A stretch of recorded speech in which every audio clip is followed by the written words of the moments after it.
Good evening, everyone. This is Pradeep Mal, Ambassador of Change from GETI, the Global Education and Training Institute of Lucknow. And we are the premier institute for training principals and teachers in India as well as other parts of the world. And we have many in-service and pre-service programs. For more information, please go to 7408401000. Right now, you're on our disruptive education platform provided to us by our mentor, Dr. Sunita Gandhi. And on this platform, we have met with and interacted with more than 1,600 educators from India and all over the world. And this evening, we have for you Ms. Jane Godwin Coury.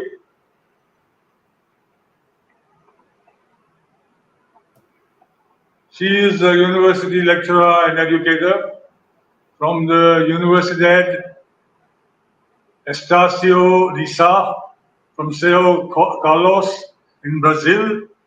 And she is creating cultural insights through online volunteering also in India. She's very fond of reading, playing the piano, and cooking. And she's from the UK and has been working in English language teaching since 1987. She has been living and working in Brazil since 1994 and has also taught in France, Germany, and the USA. She holds an MA in Applied Linguistics from the University of Leicester and a postgraduate certificate in education from PUC, a Brazilian university. She is author of various publications for English teachers. She is also an English language editor and translator and works with the Brazilian researchers.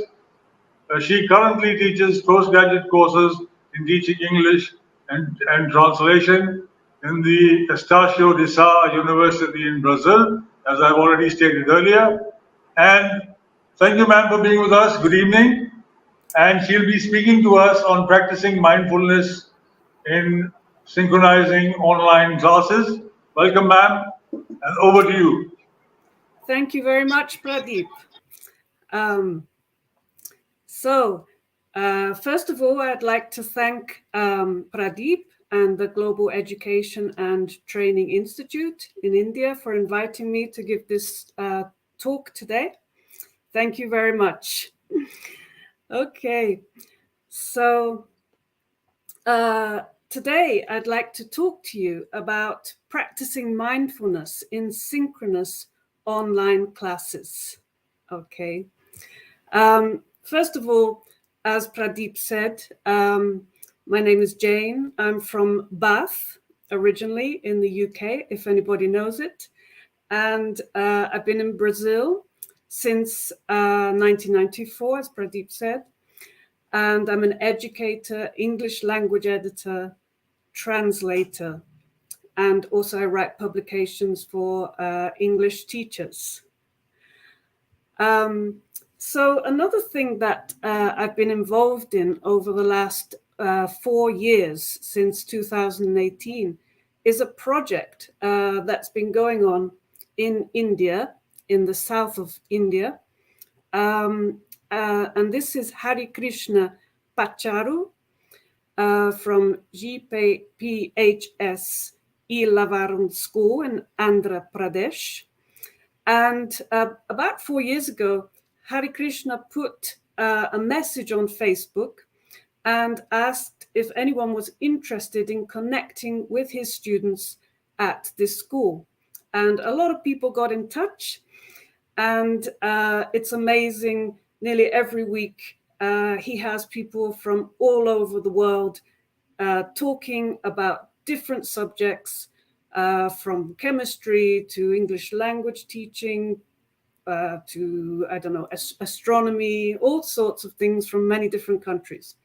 So his students are very lucky. I think that they are amazing students as well, and their English is fantastic. So I've been online with them for the last 4 years now and again, and I have learned a lot. We started off with Skype. So it was a more of a panoramic vision that we had. And then we migrated to Zoom.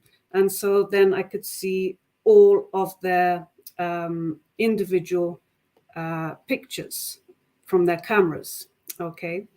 So throughout the pandemic, we as teachers, as educators, we have had a lot of challenges all over the world when teaching online, especially in synchronous online teaching where it's live. So some of the challenges, of course, the technology, the tools, how to adapt the material. So, I mean, I suffered just like you probably trying to understand all the technology and everything. Also, we have another challenge, which I think is ongoing, and we need to discuss this more, which is about classroom management, how to engage students. Do they have their cameras on or off? How do we deal with that? How do we include everyone? And how do we make sure that students are learning? Because that's the key thing here, right? Okay.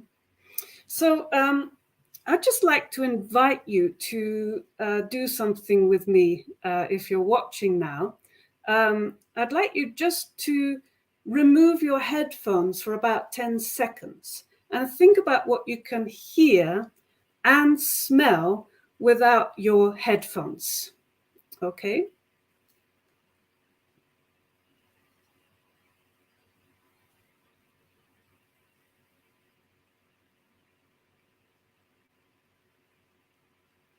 Okay, so we're back again.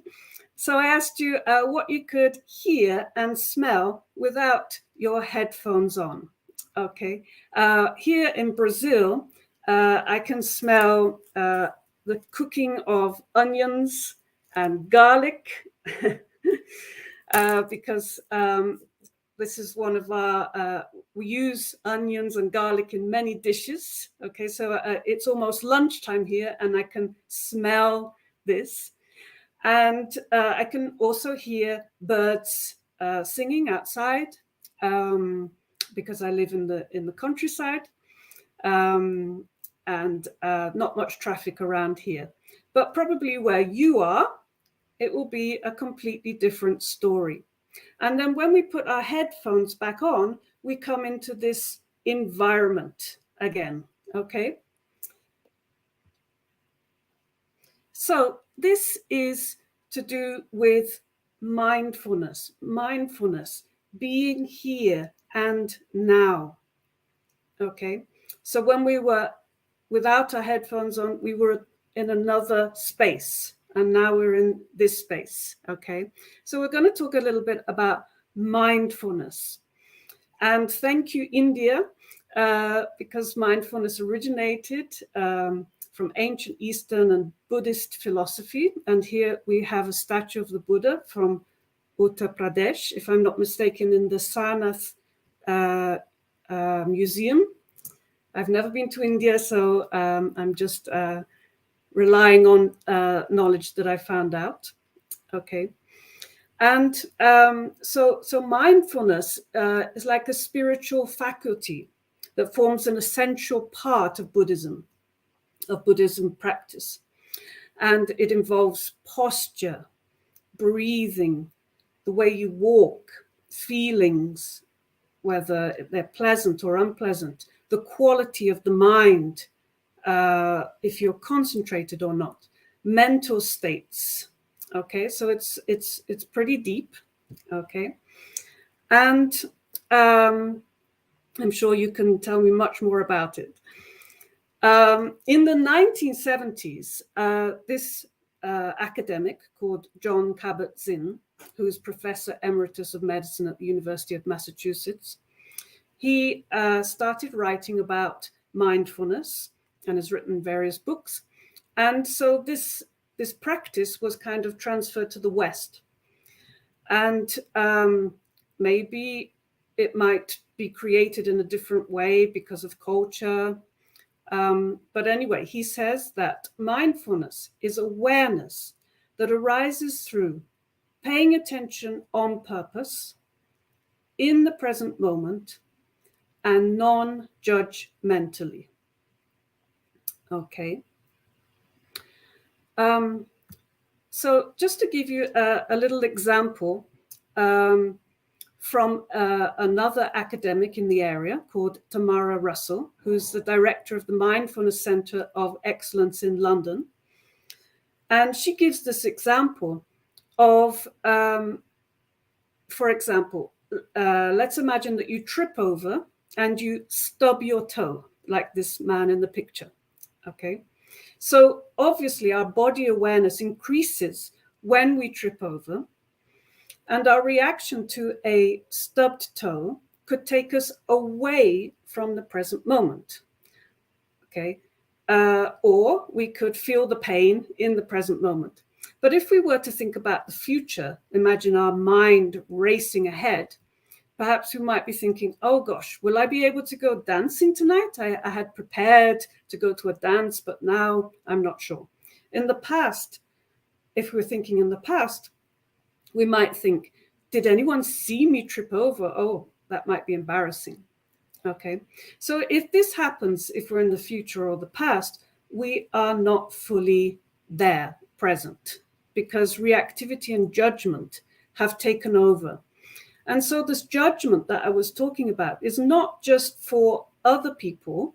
It is for other people, you know, how we inevitably, unfortunately, judge people, but it's also about judgment of ourselves.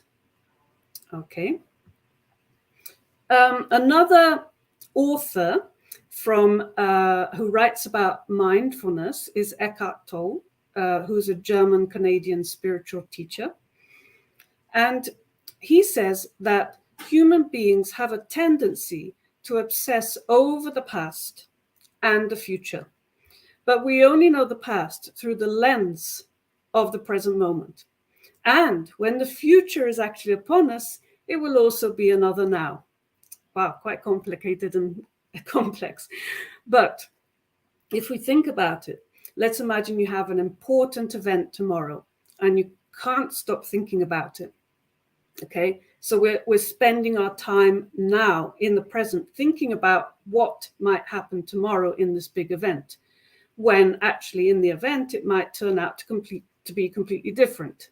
Okay, but our mind is thinking in the future. And when the future is actually upon us, it will be another now. So I'd just like to give a further example to those people that teach online. I'd like you to imagine that you're teaching a group of adults online. And here's a question for you. How many seconds would you wait for your students to answer a question you asked in an online course? Okay, so throughout the pandemic, I have been teaching online, and this question emerged. I started reflecting on it, because when you throw out a question to a lot of people online, sometimes nobody answers, right? And the teacher may get anxious because nobody's answering. Okay, but we have to think about some things. So I personally would wait at least 10 seconds, maybe more. So you have to think that your students have to first think of an answer, and it may be in another language if it's in another language. And thinking of an answer takes time, especially under pressure. They also have to pluck up the courage to answer in front of the teacher and their classmates. So that for some people is very difficult and sometimes painful. They also have to know how the technology works, so they have to unmute themselves. So silence can really be golden. We have this expression. Sometimes we think that silence is awkward, but sometimes silence is completely necessary for each individual to think without being anxious. Okay. So talking of anxious, let's talk a bit about anxiety, which is very common nowadays. We have it. We have a lot of people who are anxious. I'm talking about myself as well, because we have so much information to absorb. We have WhatsApp messages, we have email messages to read, to reply to. It's a very immediatist society. And sometimes when people get anxious, a number of things may happen. They have racing thoughts. So remember what we said about before, that sometimes we're thinking in the future. Perhaps their speech is faster or slower. Perhaps they stop talking altogether.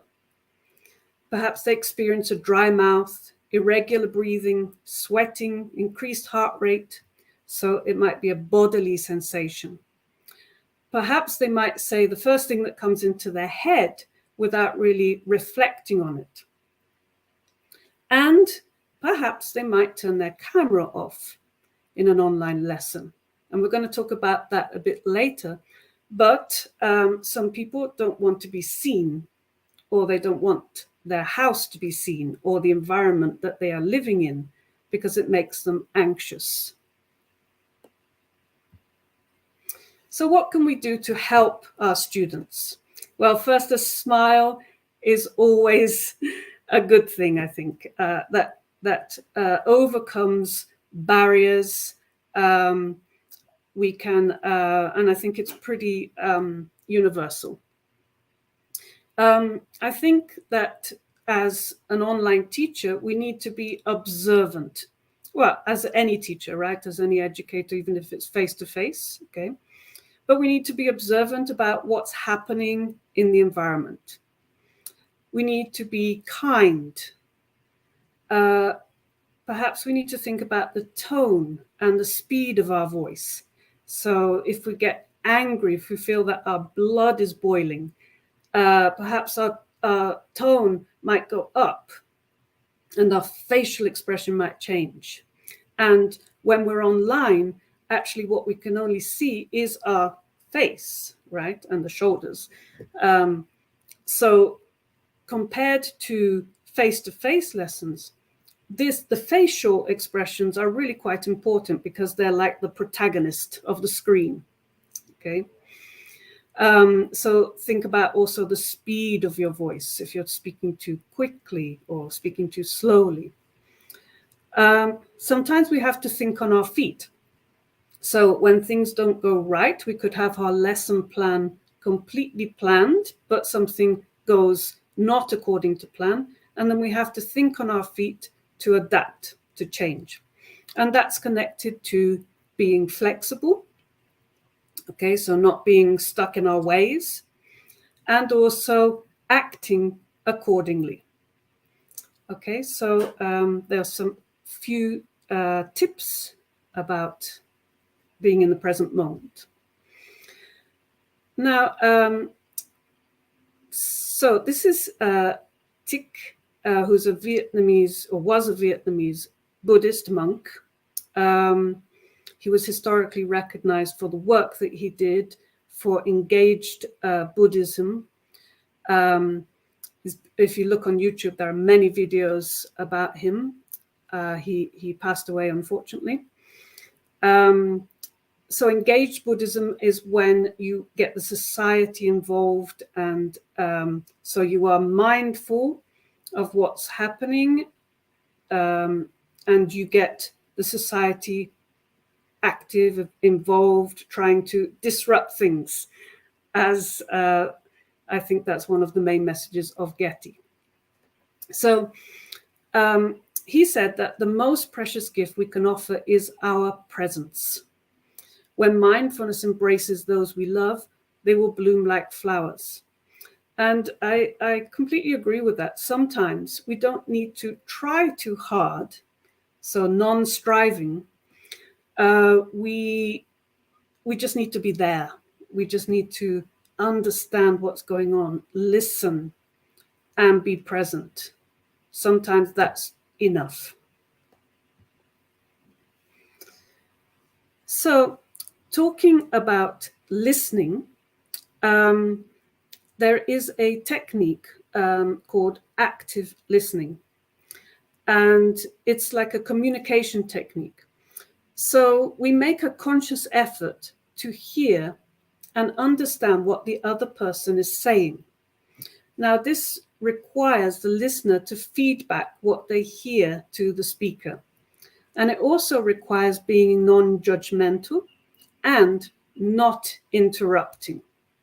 So there is a difference between listening and active listening. Okay, so we're really listening to the message and then we are responding accordingly. And this requires putting your own thoughts on hold and resisting the urge to start planning what you are going to say. Now, that's obviously not easy, but if we want effective communication, it's what we have to do. We have to pay attention in the here and now to what's going on in order to respond accordingly and have effective communication. And I'll just give you an example of this. So imagine that you are teaching a one-to-one lesson online. I put here A2 level because I'm talking about an English class. And the teacher says to the student, tell me about a holiday you remember well. So the student says, I go on holiday to Goa last week and then the teacher says, oh, Goa, I went there last year. It was wonderful. We went on a boat ride. The food was great. We stayed in a fantastic hotel. But you know what happened? So in this case, obviously, the teacher has not put their thoughts on hold. Okay, let's have a look at this conversation where the teacher reacts differently. So the teacher says, tell me about a holiday you remember well. And the student says, I go on holiday to Goa last week and I stayed in a nice hotel. Now you can already see that the student was able to finish their sentence because they were not interrupted. And then the teacher picks up on something. So the feedback picks up on something from the sentence. So for example, oh, nice. So you went on holiday to Goa. So in an English class, perhaps the teacher could emphasize this went because the student said go. And then the teacher is asking some questions. Who did you go with? Tell me something you did there. What was the weather like? What did you eat there? And if you look carefully at these questions, they are all questions that do not require yes or no answers. So, for example, who did you go with? I went with my friend. Tell me something you did there. I went swimming. What was the weather like? It was sunny. What did you eat there? I ate prawns. Okay, so the student in this case, in an English lesson, would have to create sentences and not just say yes or no. So the teacher is mindful, is being present, thinking about how to extract the best from their student. Now, another technique, which comes from neuro-linguistic programming, is called pacing. So pacing is just like this picture you can see. It's when two people or more people are in sync, in synchronization. So, for example, pacing is gaining and maintaining rapport. Rapport is the relationship you have with another person over a period of time by joining them in their model of their world, by matching or mirroring their external behavior. Okay, could be the speed, could be the posture. I don't know if you've ever noticed, but for example, if you were to scratch your head when you were talking to someone, perhaps the other person might also scratch their head because you are mirroring them. Okay. So pacing is gaining and maintaining rapport with another person. And this can be challenging when our students don't turn on their cameras. I'm sure we've all had this experience if you teach online. This happened to me in a course that I was teaching, and there were just a few people, and none of the people had their cameras on. And I asked them, oh, do you have a camera? Because I think we should ask that first. Some people don't have a camera, some people don't have the equipment, okay? And one person didn't. And we can also, I think it's good to ask why, first of all, and then respect their answers to a certain extent. But in my case, I thought, okay, so nobody's got their cameras on. It's like I'm talking to, a black screen. But how can I deal with that? And I realized that one way was to break the ice. And I had this class for about, I think I had them for 2 lessons. And then in the 3rd lesson, I spoke a bit of Portuguese, as we speak Portuguese in Brazil. And that broke the ice. They started talking, opening up to me more. And then I realized, okay, so I think breaking the ice in some way is a good thing to do. Building up trust is also very important. So, for example, as teachers, if we set homework and then we correct it, give the student feedback, tell them what they should do for the next lesson, we're building up trust. Imagine if the student spends an hour on their homework and then you lose their homework and you don't give it back to them. Then the trust has gone. We can also ask questions that do not require just yes and no answers, as I saw before, because we are maximizing their speech. And we can also rely on the tools that we have on the platform. For example, writing messages to students in the chat, both generally and maybe privately as well. Okay. So I would just like to share with you some mindfulness activities that I've used in class.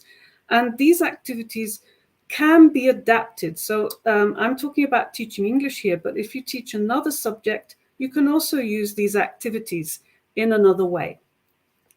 So the first one is called clap, click, and wave. And in English teaching, it would be for an A2 level, which is like pre-intermediate. And the aim is to give students the opportunity to practice the irregular verbs. So you know that you have loads of irregular verbs that just have to be learned when you're learning English. For example, fly, flew, flown. And this can be done face-to-face, but it can also be done in an online class. So the way we do it is we say fly, flew, flown. Okay, and then you give the students another verb, for example, buy, and they carry on. Bought, bought. For example, write, wrote, written. Okay, so it's a kind of rhythmic activity that they can do. And as I said, it doesn't have to be just for English. It can be for another subject. If we were studying like something in chemistry or something in physics.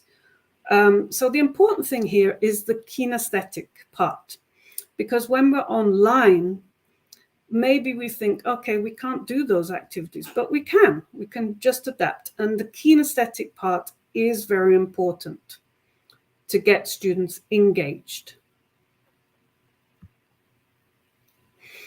Now, another thing to do with mindfulness is nature, going outside a bit, okay? Because we tend to stay inside on our computers in this space, okay? But it's been proven that mindfulness in nature enhances connectedness and your mood, okay? There is an article here, if you want to read it afterwards, from Eco Psychology that talks about it. So how can we bring nature into the synchronous online class?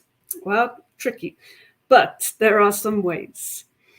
Here is an activity which is called My Life, and it's for intermediate students.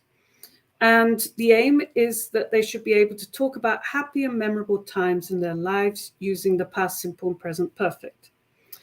Now, as I take you through this activity, it could also be done as a first activity in any class, whatever you're teaching, okay? So you ask the students to bring a leaf to class. Okay, here's a leaf.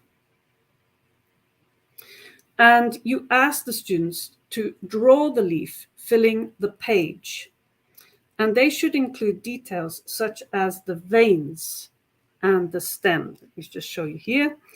So you can see that you've got lots of veins and the stem in the middle. Then you ask the students to write at the bottom of the leaf, I was born in, and at the top of the leaf, the current year is 2022. Okay, imagine that there is a leaf here. I don't know why it's not appearing on the screen. Okay, here we are. Here's the leaf. So then you tell the students that they're going to write some sentences on their drawing to describe some happy and memorable times in their lives. They should write the sentences in the past simple next to the horizontal veins of the leaf, and sentences in the present perfect parallel to the central line. So there's a reason for this, because if we think about the leaf as our life, right? The parts in the past simple in red are activities or actions that have finished. They finished on one day. When I was 6 years old, I learned how to ride a bike. I graduated in 1992. I got married in 1994. So they finished. Okay. Present perfect, however, is relating the past to the present. So, for example, you could put, I've lived in my house since 1994. You take the vein and then where 1994 is, and you write the sentence. Or I've had my car since 2019. Okay. And then in pairs, you ask students to swap their drawings. And then you say, okay, but how do we do that? We're online. Well, there are a number of ways. You can ask them to take a picture with their cell phone and then either show in a breakout room with a pair, with another person, or they could send it to their WhatsApp. So they have the drawing. Okay, so we have to adapt. And the students then can ask their partner more questions based on the drawing. For example, oh, I see you've lived in your house since 1994. Where do you live? What's your house like? Okay, so the idea is for them to get to know each other, and great for the first lesson in any class. Another activity is called the Inspirational Walk, which also brings nature into the class. This is actually an activity from Stanford University. They have a center there for design thinking, and this is actually recorded, so students can actually do it if they want to with a recording, or you can just tell them how to do it. So the aim is for students are asked to focus on a challenge they are currently experiencing and reflect on the past, present, and future. So it works like this. You ask the students to focus on a challenge they are experiencing at the moment. If they wish, they can write some notes. This challenge could be something in terms of their studies. Like, for example, I'm having trouble learning the irregular verbs. Or it could be something more personal, and they don't have to tell people about it. You can make that clear in the beginning. It's an individual activity. So you ask the students to go outside to a place where there are trees, such as a garden or a park. And you ask the students to get close up to a leaf again. Here's my leaf on a tree. And again, they should observe the leaf in details, the veins, the stems, the color. Ask them to feel it and smell the leaf. Or alternatively, they could bring their leaf to class. Okay, so you could either set for homework. Your homework is to go to a garden or a park and do this activity, or bring the leaf to class. And the reason for feeling and smelling the leaf is because we're using our senses, our 5 senses, and that's where we get information from the world. Now you ask the students to step back and see the leaf at a different angle.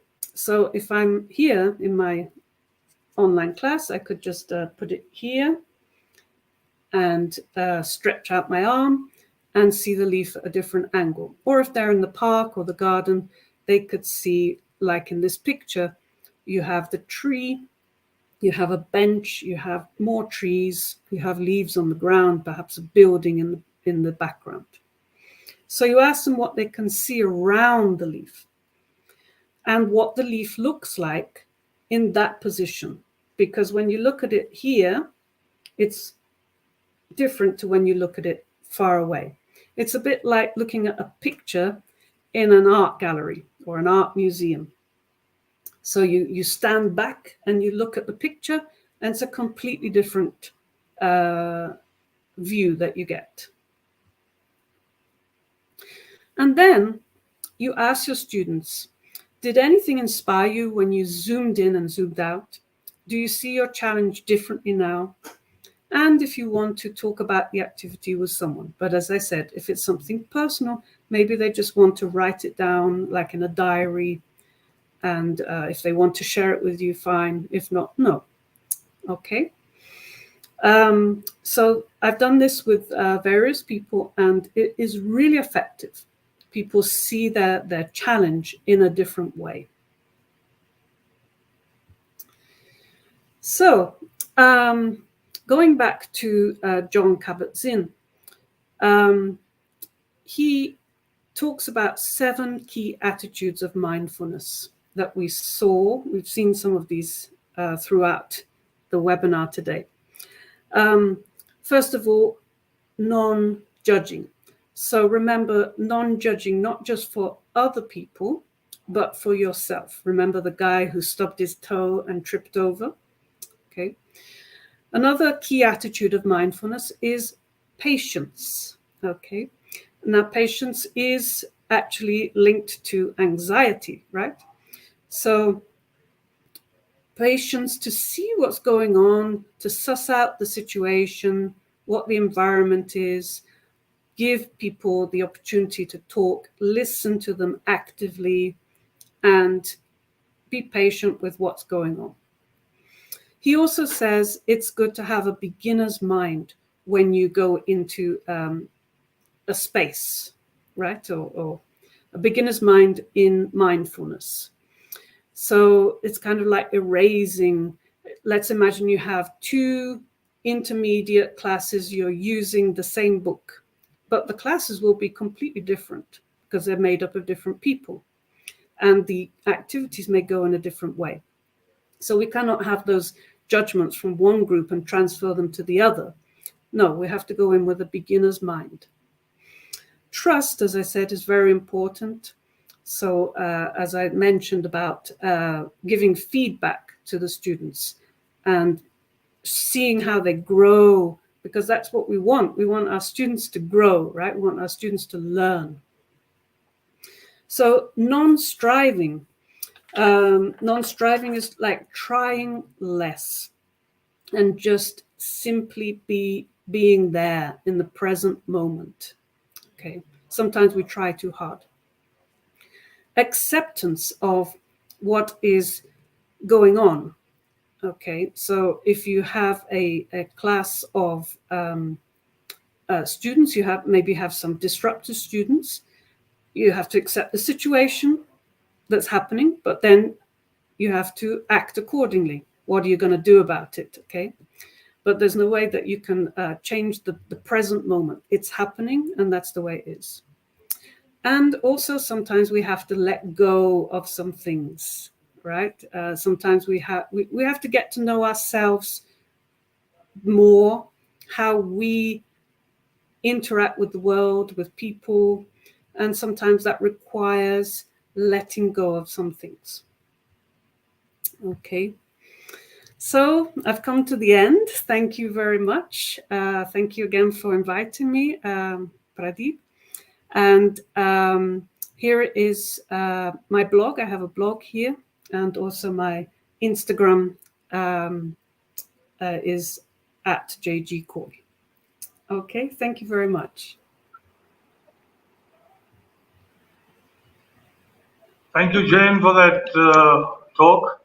And yes, you covered a lot of points which are now very, very relevant, especially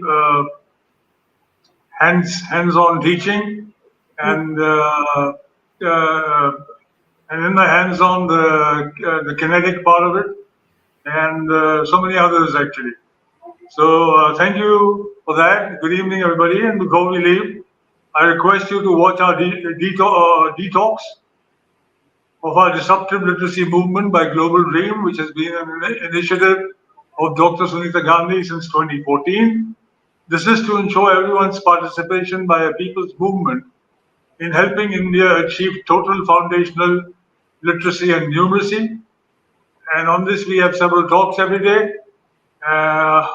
For more information on the talks that you would like to tune into, please go to 740-840-1000. So thank you, Jane, very much. Good evening, everybody. Thank you for watching. See you again tomorrow. Good night. Goodbye. Thank you, Pradeep. Thank you, ma'am.